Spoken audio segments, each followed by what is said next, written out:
extraordinária, de maneira maravilhosa. E por isso o tema que nós queremos trabalhar com os irmãos nessa noite é o extraordinário em nós, gera vitória sobre os gigantes da vida. E esse subtema sobre os gigantes da vida talvez já lhe faça pensar sobre o personagem ao qual nós vamos compartilhar, ou pelo menos a porção da escritura que a gente vai usar. Nós vamos falar sobre Davi. Nós vivemos sobre uma grande pressão de vivermos grandes feitos, de sermos grandes pessoas, de estarmos acima da média em tudo o que fazemos. E a gente olha inicialmente para a vida de Davi, que ele não tinha esses índices, que ele não tinha esses fatores externos. E que a grandeza da sua vida residia no fato de que um dia o Senhor o escolheu para que o Espírito Santo fosse derramado sobre a vida dele. E a partir daquele instante, então, a sua vida se faz diferente das demais. Ele se torna alguém que realiza coisas extraordinárias para a glória do próprio Deus. E por isso deve ser estudado, deve ser aprendido. E o meu desafio para os irmãos é esse. Vamos olhar para as Escrituras. Essa mensagem é uma mensagem por tópicos, então a gente vai lendo a passagem, me explicando a passagem, assim vamos caminhar por toda ela. Tenham paciência comigo, a gente vai junto e a gente pode, então, meditar nas palavras de Deus. Vamos começando a abrir as nossas Bíblias no livro de 1 Samuel, capítulo de número 16.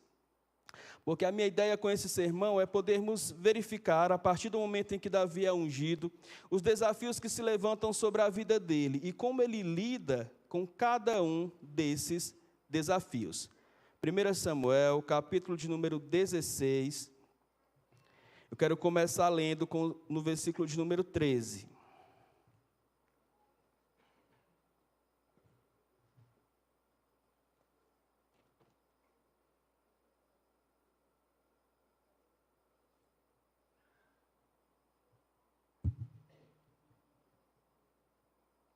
1 Samuel, capítulo de número 16, versículo de número 13. Amém? Amém. Leiamos. Na minha versão, que é a versão NVI, vai estar projetado assim. Samuel apanhou o chifre cheio de óleo e ungiu na presença dos seus irmãos. E, a partir daquele dia, o Espírito do Senhor apoderou-se de Davi. Então, Samuel voltou para Ramá. Amém? A primeira grande dificuldade, o primeiro grande desafio que se levanta, antes mesmo de qualquer outra coisa sobre a vida de Davi, é a demora. E a demora, ela pode se fazer um gigante entre nós e as promessas que Deus tem para nós. Porque nós podemos simplesmente nos desanimarmos, nós podemos simplesmente deixarmos de sermos fiéis, deixarmos de sermos constantes e perdermos aquilo que Deus tem para nós. Então, o primeiro desafio que eu olho é justamente para o momento em que Davi é ungido. Irmãos, e essa unção não é uma unção qualquer. Aqui estava diante dele, diante da sua família, diante dos líderes na cidade de Belém, o profeta Samuel, que foi o homem escolhido por Deus para ungir Davi, para que Davi fosse escolhido, fosse feito rei de Israel, rei sobre aquela nação. Porém, havia aqui um rei ungido na casa de Jessé, mas ainda havia um rei vivo, sentado sobre o trono, reinando, que era Saul. E para os irmãos terem ideia, quando a gente lê Samuel, quando a gente lê Primeiras Reis, quando a gente lê o livro de Crônicas, a gente vai perceber que deste momento aqui, até o momento em que Davi é, de fato, coroado, que ele se senta no trono e que ele reina sobre toda a nação de Israel, existem pelo menos 22 anos de espera. 22 anos de espera. Entre a unção, que a gente pode dizer a promessa, e o cumprimento da mesma, Davi teve que esperar por 22 anos. A demora nas nossas vidas pode simplesmente fazer com que a gente perca as bênçãos que Deus tem para nós. Sabe, durante todo esse tempo, o que Davi ficou fazendo? Davi voltou para o campo, cuidar das ovelhas do seu pai. Davi se tornou um músico oficial que ajudava Saul nos seus períodos de tormento. Davi atingiu a idade mínima para poder ser alistado no exército. Davi se torna um dos capitães do exército. Davi depois é perseguido pelo próprio Saul, depois de matar Golias e depois de ter a sua fama aclamada por toda a nação. Davi é tido, alguém que vai conviver com os fugitivos, que vai habitar cavernas, que vai passar por muitas dificuldades em sua vida, mas tudo isso sem se esquecer daquele que o chamou, daquele que o ungiu, daquele que derramou sobre a vida dele, não mais e não apenas um óleo, mas uma promessa que ele era capaz de cumprir. Precisamos entender que quando Deus promete algo para nós, Ele é fiel para cumprir, e que toda promessa passa pelo teste do tempo. E que a demora não é Deus falhando, não é Deus negando, nem Deus demonstrando a sua impossibilidade, pelo contrário, é Deus preparando a sua vida, a minha vida, os nossos corações, as nossas mentes, o nosso espírito, para que de fato a gente possa tomar posse daquela promessa.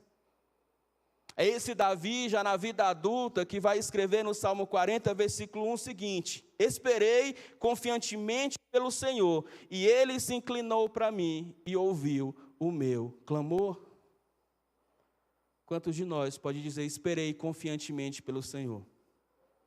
Eu não conheço ninguém em sã consciência que se levanta e diz, hoje eu vou para o banco, mas eu não vou para resolver algo, eu vou só para ficar na fila. Eu vou só para ficar esperando. Não há ninguém que faça isso, porque ninguém gosta de esperar. A nossa internet tem que ser rápida, a nossa comida tem que ser rápida, os nossos carros precisam fluir num trânsito rápido, a gente quer que as coisas aconteçam no nosso tempo. Mas Deus não está debaixo do nosso tempo, porque Ele é atemporal, amém? Deus não age no nosso cronos, porque Ele é eterno. E Ele sabe exatamente o tempo perfeito e o propósito certo para todas as coisas debaixo do céu. E a gente precisa compreender isso. Eu gosto de olhar para a palavra de Deus com a cosmovisão de que ela é sobre Jesus. E tudo na Bíblia é sobre Jesus. Todo o Antigo Testamento é sobre o Jesus que viria. São as profecias que apontam os seus nomes, que apontam o lugar do seu nascimento, que apontam o modo virginal como ele nasceria, que apontam os seus feitos, a maneira como ele morreria e tudo mais que aconteceria com o nosso Senhor. O Novo Testamento é a sua biografia, é o que ele fez e o registro da sua igreja que ele deixou depois de subir aos céus e estar sentado à destra de Deus. Mas grande parte da biografia do nosso Senhor Jesus Cristo não retrata uma parte importante da sua vida. Por quê? Porque o nosso Senhor, além de ser Salvador, além de ser o nosso Rei, além de ser o nosso Senhor, Ele é também para nós exemplo de preparação. Nós temos notícia de Jesus nascendo, nós temos notícia de Jesus sendo apresentado como um bom judeu no templo, ao 8º dia de nascimento. Nós temos notícia até do menino pequeno judeu sendo levado por José e Maria ao templo para iniciar ali o seu bar mitzvah, ou seja, a sua iniciação judaica como homem judeu e começar a participar dos ensinos e da escola para aprender. Naquele episódio que Lucas registra, que eles se esquecem de Jesus no templo, depois retornam para buscar, ele está discutindo com os mestres da lei e admirando-se da sabedoria daquele menino que era a própria palavra encarnada, eles ficam sem saber o que dizer.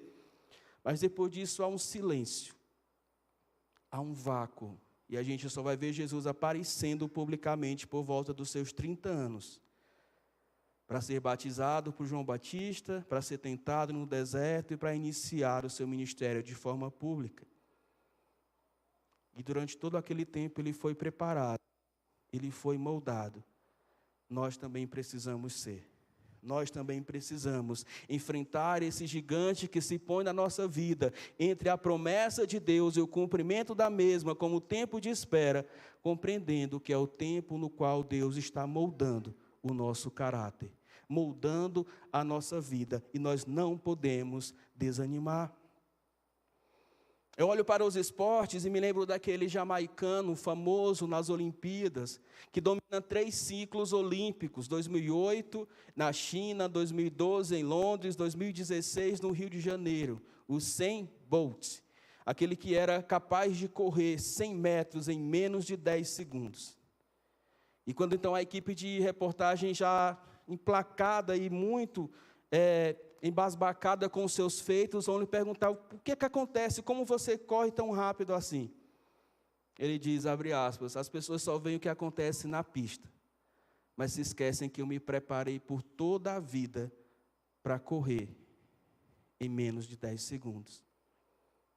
O tempo de preparo não pode ser negligenciado, pois é o tempo que o Espírito Santo está falando a mim, falando a você, falando a cada um de nós, com o coração humilde, com o coração quietinho, que nós devemos ser moldados pelo extraordinário, que nós devemos esperar que Deus nos prepare. Foi assim com os grandes homens de Deus, é assim com Jesus, foi assim com todos aqueles que se submeteram à palavra de Deus. Durante o tempo de espera, o que eu devo fazer? Continue fazendo o que Davi fez, continue servindo, continue adorando, continue lutando, porque aquele que te ungiu é fiel para te coroar. Amém? O segundo desafio pelo qual Davi passa, antes de enfrentar o gigante Golias, é o desafio do desânimo. Agora eu quero caminhar com vocês no capítulo seguinte. A gente está aqui em 1 Samuel 16, nós lemos o versículo 13. Eu quero ler agora no capítulo de número 17, o versículo 11 e depois o versículo 16. Então, 1 Samuel, capítulo de número 17, versículo de número 11, depois o versículo de número 16.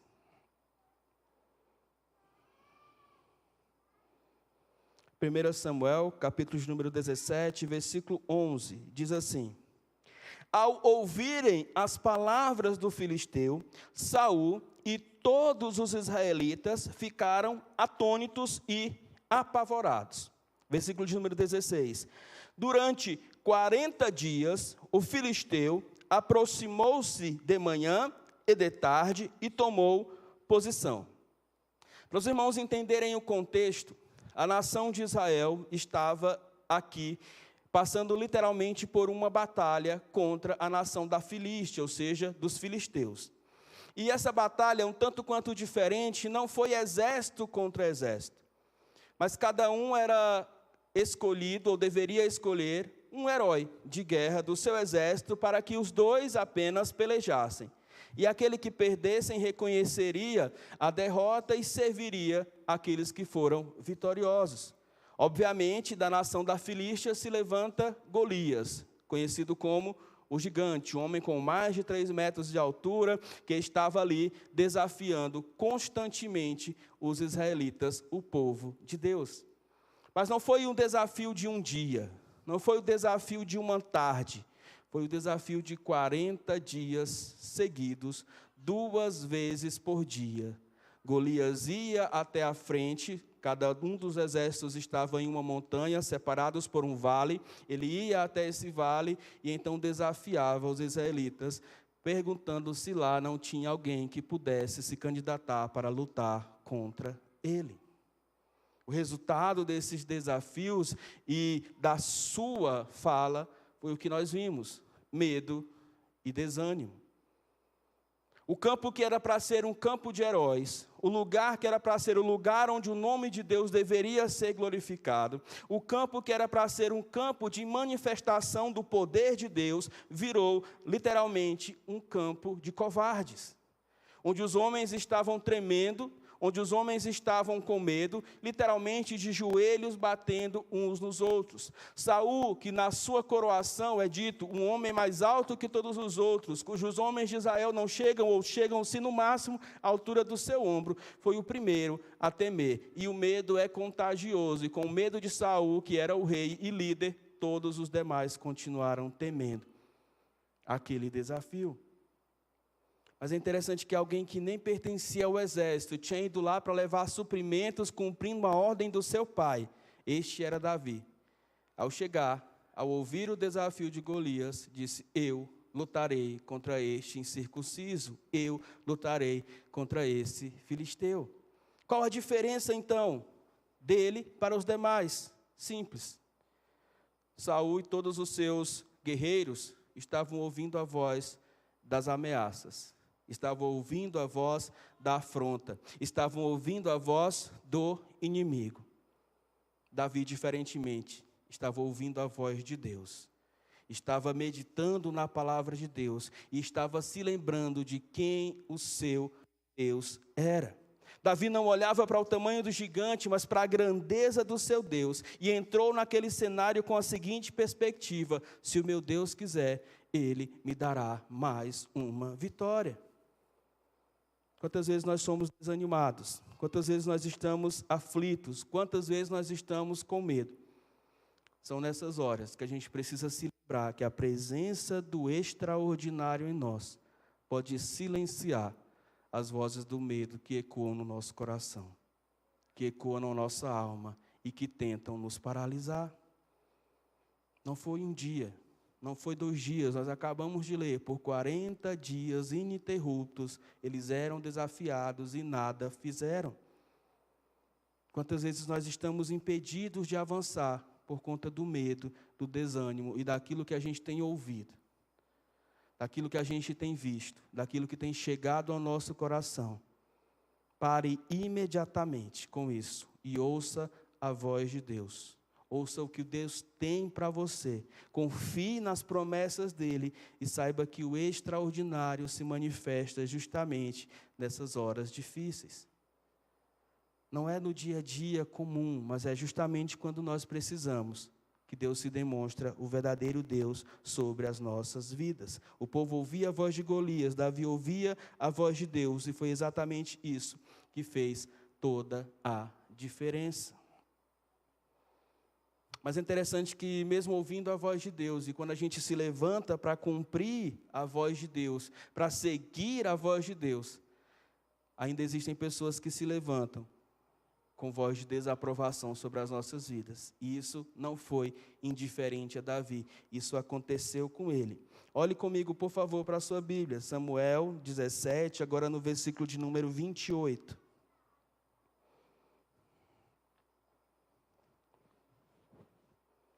Samuel, 1 Samuel 17, versículo de número 28. Diz assim: quando Eliabe, o irmão mais velho, ouviu Davi falando com os soldados, ficou muito irritado com ele e perguntou: por que você veio até aqui? Com quem você deixou as poucas ovelhas no deserto? Sei que você é presunçoso e sei que o seu coração é mau. Você veio ver somente a batalha no campo. Ora, acabou de se levantar aqui uma voz de desaprovação. Justamente alguém que conhecia Davi, que foi testemunha do dia em que Davi foi ungido pelo profeta Samuel para ser o novo rei de Israel. Alguém que foi eleito por Samuel, mas rejeitado por Deus, porque quem conhece a história sabe, Samuel desce até a casa de Jessé, e ele então diz: Jessé, me apresente os teus filhos, e Jessé começa a apresentar um por um, e obviamente se ele vai apresentar um por um, ele começa pela primazia, ou seja, pelo primeiro, pelo mais velho, e é justamente este cidadão aqui, que se chama Eliabe, e ele chama, e ele então é um sujeito forte, ele é alguém já com idade militar, ele serve no exército do rei Saul, e Samuel fica encantado com aquilo e diz: olha, ele é alguém que pode substituir Saul perfeitamente, eu creio que é exatamente esse que o Senhor escolheu. Mas então o Senhor fala no coração do seu profeta e diz: não, Samuel, não é esse aí, porque eu não vejo como o homem vê, eu estou vendo o coração, e este coração não é um coração que teme a mim, e está aqui a prova. Muitas vezes, quando nos levantamos para servir a Deus, os primeiros desafios não começam lá fora, começam dentro da nossa casa, começam no meio da nossa realidade mais comum, naqueles lugares em que a gente esperaria afeto, carinho, um apoio, naqueles lugares em que a gente esperaria encorajamento, vem desaprovação, vem descrédito, vem dúvida, vem pessoas dizendo: quem é você? O que Deus pode fazer com a sua vida? Você é muito pequeno, você é muito jovem, você é muito novo, você não é capaz. Pessoas se afastam, pessoas se vão, pessoas desanimam você. E a gente vê que não só Davi, Mas o próprio Jesus, quando está ali selecionando os seus discípulos, e André, um dos que era discípulo de João, e passa a seguir a Jesus, e logo se anima com aquilo, e vai chamar os demais, vai chamar também a Natanael, e vai juntamente com Filipe, vão falar com Natanael vai questionar e vai dizer: de onde é que está vindo esse profeta que vocês estão dizendo que é o Messias, o escolhido de Deus, o ungido de Deus? Eles dizem: de Nazaré. E aí vocês conhecem bem, ele diz: pode vir alguma coisa boa de Nazaré? Ou seja, de Nazaré, como é que eu vou largar aqui o meu que fazer para seguir um profeta que vem de Nazaré, se nas Escrituras não diz que o profeta Messias, o ungido de Deus, o escolhido de Deus, viria desse lugar? Pessoas que levam no descrédito. Jesus, em pleno ministério, agindo e manifestando o extraordinário de Deus todos os dias no convívio com os oprimidos, com os necessitados, com os enfermos, com os aflitos, age e manifesta o seu poder maravilhoso sobre a vida de muitos deles. Mas a Bíblia também não deixa de mencionar, especialmente o evangelista Mateus, capítulo 13, versículo 58, quando diz que na sua terra natal, ele não pôde realizar muitos prodígios, nem muitos sinais extraordinários, porque eles não conseguiram crer. Não conseguiram crer. E a barreira da incredulidade limitou naquele momento ali o agir de Deus. É interessante quando nós olhamos para o irmão de Davi, mais velho, talvez olhando para aquele momento em que ele foi preterido, dizer: olha, quem é você? Você é um pastorzinho de ovelhas. Você está aqui como alguém que é presunçoso. O que você pensa que vai fazer? Aquela altura, para quem não conhece o contexto inteiro, o rei Saul já tinha dito, cheio de medo, o seguinte: olha, aquele que se levantar do meio do nosso exército, que conseguir desafiar e vencer o gigante filisteu, o seu pai e a sua família não pagarão mais impostos. Ele vai se casar com uma das minhas filhas e ele será honrado com vários prêmios. Então Davi recebe aquela notícia e diz: olha, eu já estava disposto a enfrentá-lo, e ainda diante desses benefícios eu irei. E por isso Eliabe diz: olha, você está aqui apenas por seu orgulho, por sua presunção. Você é um pastorzinho de ovelhas, você não tem como enfrentar. Mas a gente precisa entender uma coisa: quando o extraordinário de Deus habita em nós, e ele já habitava em Davi desde o dia que ele foi ungido, nós precisamos entender que quando o extraordinário habita em nós, não há ninguém que possa nos deter ou nos parar. Não permita jamais que a crítica de quem não vê o que Deus te mostrou, de quem não está debaixo da visão que Deus te deu, de quem não está debaixo da promessa que Deus já trouxe sobre a sua vida, te impeça de avançar. Certamente Eliabe não estava com Davi no dia que ele enfrentou o urso, no dia que ele enfrentou o leão. Ele não sabia do que Davi era capaz. Pessoas que não oram com você, que não estão com você, que não estão no nível espiritual que você está, não podem medir a sua fé. É preciso continuar avançando em meio a esses gigantes que se levantam. E aqui já se levantaram pelo menos 3, mas ainda há mais um. E esse vem do próprio rei Saul para com o pequeno e jovem Davi. Versículo de número 33, olhe comigo, por favor. 1 Samuel 17, 33, é o gigante da dúvida, o desafio do ceticismo que Saul levanta sobre a vida de Davi. Versículo de número 33, Saul diz assim: respondeu Saul: você não tem condições de lutar contra esse filisteu. Você é apenas um rapaz, e ele um guerreiro desde a sua mocidade. Mais uma vez, Davi está aqui, sendo desencorajado, sendo desafiado pelo próprio rei a desistir daquela batalha. A se considerar como alguém que era derrotado antes mesmo de lutar. Mas a incredulidade dos outros não pode destruir a fé que Deus colocou em nossos corações. O medo dos outros não pode afetar a nossa vida. Davi então se lembra daquilo que Deus já tinha feito. Davi rejeita aquilo que Saul tinha para ele e ele vai adiante. Muitas vezes pessoas tentarão projetar sobre nós soluções humanas, mas não é a armadura de homem que vence gigantes, é a unção que Deus derrama sobre as nossas vidas. Não precisamos de armaduras de ferro, mas precisamos estar armados com a fé. Precisamos da ação de Deus, da confiança que só o Senhor pode trazer às nossas vidas e da certeza de que é Ele quem está agindo. Mas, pastor, então como Davi consegue se manter resiliente, para usar uma palavra nova, se manter confiante e se manter ainda crendo que seria capaz de vencer aquele grande desafio pela frente, em meio a tudo isso? É aqui que está o cerne desse sermão. Davi nos ensina com 3 coisas que a gente precisa cultivar no nosso coração para vencermos todo e qualquer gigante que se levanta sobre as nossas vidas. E o primeiro delas é: lembre-se do que Deus já fez. É isso que Davi nos ensina. Olhe para o versículo de número 34, que é a resposta imediata a esse questionamento de Saul, quando Saul disse que ele não poderia lutar contra Golias, pois Golias era um gigante experiente e ele é apenas um jovem moço. Ele vai dizer: Davi, entretanto, responde a Saul, verso 34, o teu servo toma conta das ovelhas do seu pai.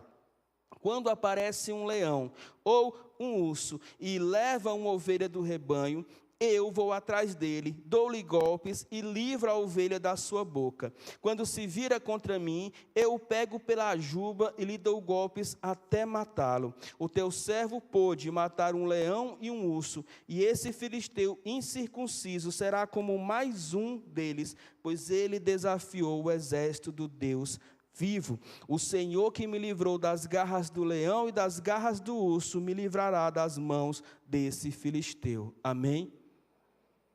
Lembre-se do que Deus já fez. Lembre-se do que Deus já fez. A memória da fidelidade passada alimenta a fé presente e nos faz ter esperança de que Deus agirá novamente no futuro, porque aquele que nos livrou no passado, nos livra hoje e é capaz de nos livrar amanhã. Precisamos continuar crendo nisso. Eu gosto da teologia dos patriarcas, e os patriarcas, à medida que a gente vai lendo o livro de Gênesis e vai percebendo as experiências deles com Deus, eles se levantam e eles erguem altares, para se lembrarem daquilo que Deus lhes falou, para se lembrarem dos pactos que Deus, a aliança que Deus faz com eles.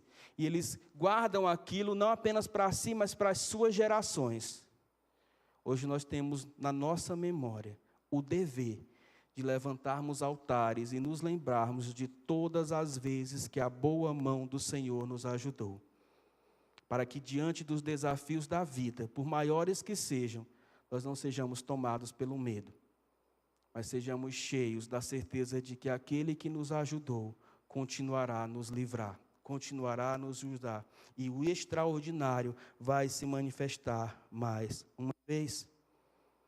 Eu olho para o profeta Jeremias, que vê a sua nação destruída, como ele profetizou que aconteceria, que vê para o templo tombado, queimado, que vê para a cidade de Jerusalém em ruínas, para os moços que foram escolhidos a dedo e levados como escravos pelos babilônicos.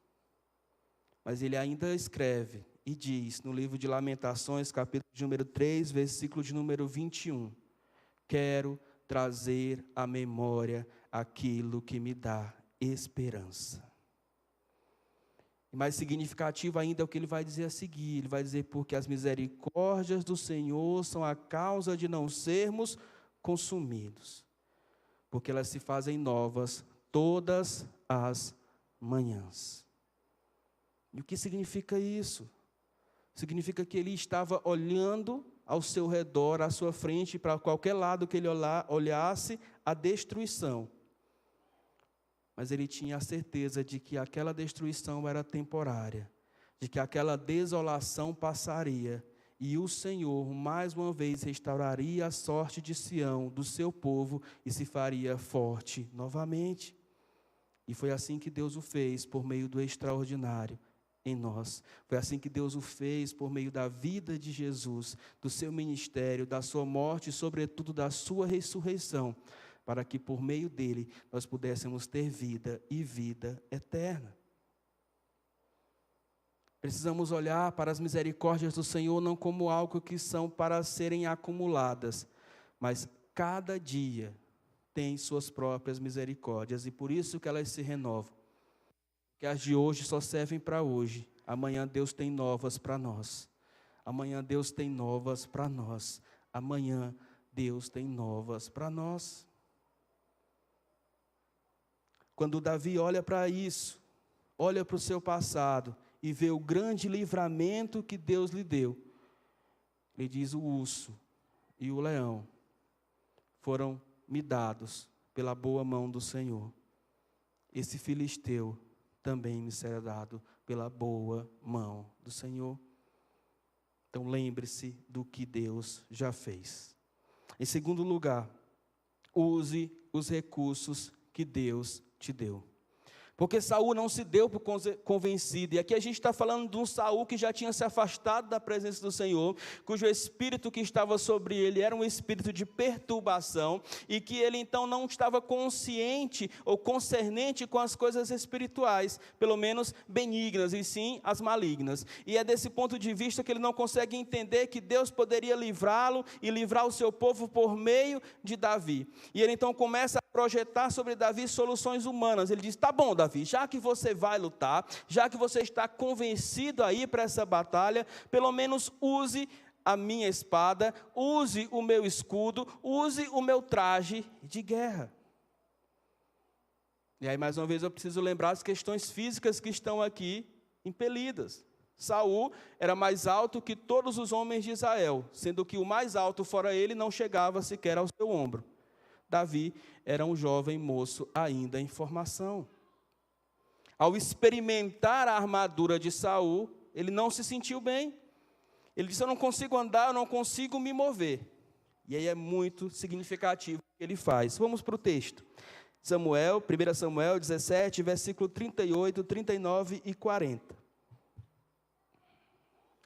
Versículo 38, 39 e 40. Diz assim: Saul vestiu Davi com sua própria túnica, colocou-lhe uma armadura e lhe pôs um capacete de bronze na cabeça. Davi prendeu sua espada sobre a túnica e tentou andar, pois não estava acostumado com aquilo. E então ele disse a Saul: não consigo andar com isso, pois não estou acostumado. Então ele tirou tudo aquilo. Versículo 40. E em seguida pegou o seu cajado, escolheu no riacho 5 pedras lisas, colocou-as na bolsa, isto é, no seu alforje de pastor, e com a sua funda, ou a sua atiradeira, aqui na minha versão, aproximou-se do filisteu. Irmãos, Davi não foi com espada, Davi não foi com escudo, Davi foi com o seu cajado, com sua funda, com 5 pedras e com o seu material de pastor, que era exatamente o que ele era, um pastor de ovelhas. Deus não exige que nós temos ou entreguemos aquilo que nós não temos. Deus exige que nós entreguemos justamente aquilo que somos e aquilo que temos. Porque Ele nos convida a confiar nos recursos que Ele já nos deu. Ele desafia a olhar para frente, para trás, para o lado direito, para o lado esquerdo, e encontrar alguém aqui que seja exatamente como você. Não há ninguém, e nem haverá. Isso não é um erro, não é uma falha, mas isso é o propósito de Deus para cada um de nós, porque cada um de nós tem habilidades, tem dons e tem recursos que o próprio Deus nos deu e que Ele deseja usar para a manifestação da sua glória. E este é exatamente o momento que Ele nos chama para nos entregarmos e servirmos a Ele. Davi não venceu Golias como um soldado. Davi venceu como ele era, um pastor. Golias até debocha dele. Porque depois de 40 dias, imagina a expectativa de Golias, depois de 40 dias desafiando Saul e seu exército, a levantarem um guerreiro, a escolherem alguém para batalhar com ele, ele vê que finalmente alguém se destaca no meio do pelotão e vai se aproximando do vale onde seria o campo de batalha. Ele disse: olha, finalmente alguém criou coragem, alguém vai vir lutar comigo. Quando a imagem deixa de se tornar opaca e se torna mais nítida, ele enxerga uma criança, ou alguém que diante dele parecia ser uma criança, com um cajado de pastor, com uma bolsa de pastor e com uma funda de pastor. E ele diz: por acaso vocês estão achando que eu sou algum animal? Para mandarem a mim um menino com paus, com pedras? Vocês estão loucos? É essa a batalha que vocês querem vencer com esse soldado aí? Mas é exatamente sendo quem somos, que nós vamos ser alguém que vai manifestar o extraordinário. Porque é justamente a partir da entrega real e verdadeira das nossas vidas no altar de Deus que o Espírito Santo passa a se manifestar em nós. Nós não devemos ser cópias de ninguém. Nós não devemos olhar para os outros e dizer: eu quero cantar como alguém canta, pregar como alguém prega, ensinar como alguém ensina. Não, são exemplos. São pessoas que vão nos ensinar. São pessoas na qual nós devemos nos espelhar, mas não imitar. Porque Deus nos fez do jeito que somos. E é do jeito que somos, transformados por Ele, que vamos manifestar o extraordinário, para que então Ele seja Deus. Ah, pastor, mas o que eu sou é muito pouco. Davi só tinha as suas coisas de pastores, de ovelhas. Moisés só tinha um cajado. A viúva só tinha azeite. Gideão, só apenas 300 homens. Um menino no meio da multidão, 5 pães e 2 peixes. Mas é justamente quando todos aqueles dizem que parece pouco, que Deus se manifesta e faz com que esse pouco seja exatamente o suficiente para que o nome dele seja glorificado. Pastor, eu sou novo, eu sou jovem, um novo convertido, não interessa. Entregue-se nas mãos do extraordinário, que Ele vai manifestar o seu poder mediante a sua vida. Somos vasos, e aqui foi muito bem encenado, de barro, para que justamente o conteúdo seja muito mais importante do que aquele que o contém. Porque é assim que Deus age em mim, em vocês, em cada um de nós. Pare de esperar os recursos ideais, pare de esperar o momento ideal, pare de esperar o momento perfeito e comece a agir com o que Deus já colocou nas suas mãos, porque Ele vai te aperfeiçoar no meio do caminho. A primeira vez que eu pude subir ao púlpito dessa igreja, ainda lá no templo da Central, eu tinha uma folha de caderno na mão, toda riscada. Gedeon me desafiou a levar uma mensagem nos jovens. Até hoje eu não sei o tema, não sei o texto.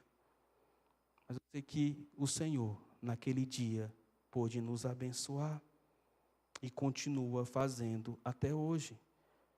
Porque é sobre Ele e é sobre o que Ele pode fazer em nós, através de nós, para a glória dEle.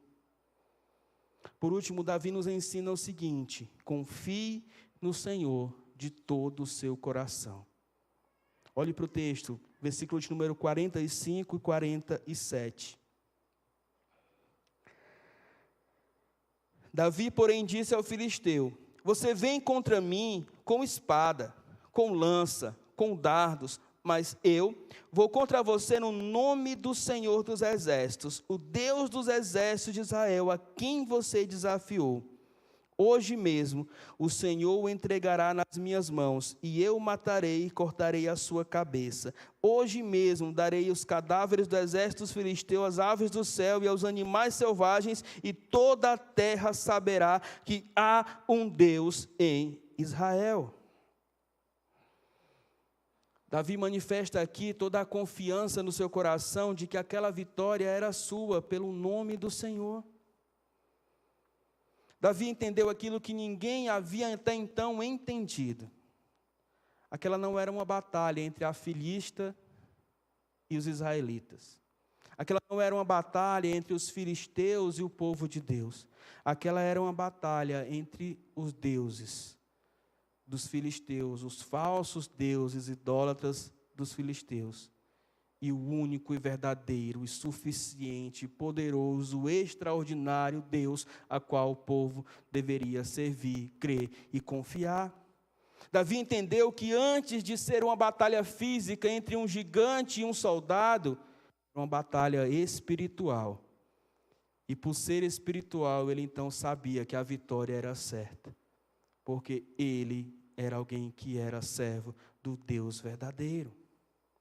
Diante dos desafios que se levantam sobre a vida, nós precisamos entender que o Senhor sempre nos dará a vitória, porque esse é o seu desejo, a sua vontade sobre a nossa vida.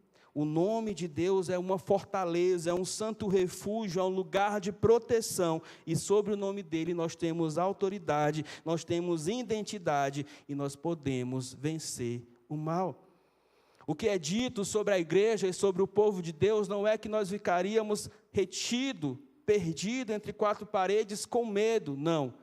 Mas é dito que as portas do inferno não prevaleceriam contra a igreja, o povo de Deus, porque o próprio Deus é quem nos dá a vitória. O que é dito sobre aqueles que estão em Cristo não é que nós somos perdedores, não. Mas é que nós somos mais do que vencedores em Cristo Jesus. Precisamos crer nisso, precisamos entender isso. O extraordinário de Deus ou em nós não nos poupa da batalha, mas nos capacita para vencer todas elas. A presença do Senhor é o principal. Não é o tempo de preparação, não é a aprovação das pessoas ou os recursos humanos que vão determinar a vitória, mas sim a presença do extraordinário em nós. Deus ainda escolhe improváveis, Deus ainda unge pequenos da casa de Jessé, Deus ainda chama pessoas desacreditadas para confundir os gigantes na vida. Deus ainda lança pedra no coração daqueles que o desafiam e que desafiam o seu povo, para mostrar que Ele é Deus. Talvez você olhe para essa mensagem e diga: pastor, eu não tenho um Golias, eu não conheço nenhum. Mas saiba que hoje existem muitos gigantes que desafiam a nossa fé. Muitas coisas que se levantam na nossa mente, que se levantam no nosso coração, que se levantam na nossa família, no nosso trabalho, naquilo que nós queremos fazer aqui na igreja ou como povo de Deus. Essa mensagem é para te encorajar a, no nome de Jesus, enfrentar e vencer esses gigantes que tentam te paralisar. Talvez você tenha ouvido críticas, talvez você tenha dado voz ou ouvidos ao medo, talvez você esteja considerando tudo ao seu redor maior do que você mesmo. Mas lembre, Deus está aí. E se Deus está em você, você é mais do que vencedor. É 1 João 4,4 que diz: maior é o que está em vós do que aquele que está no mundo. A vitória daqueles que creem, se entregam, confessam, acreditam e buscam viver o extraordinário de Deus todos os dias é mais do que certa. Ela é garantida pelo próprio Deus. Confie na promessa, confie na presença, confie no poder do Senhor, porque com Ele todos os gigantes cairão.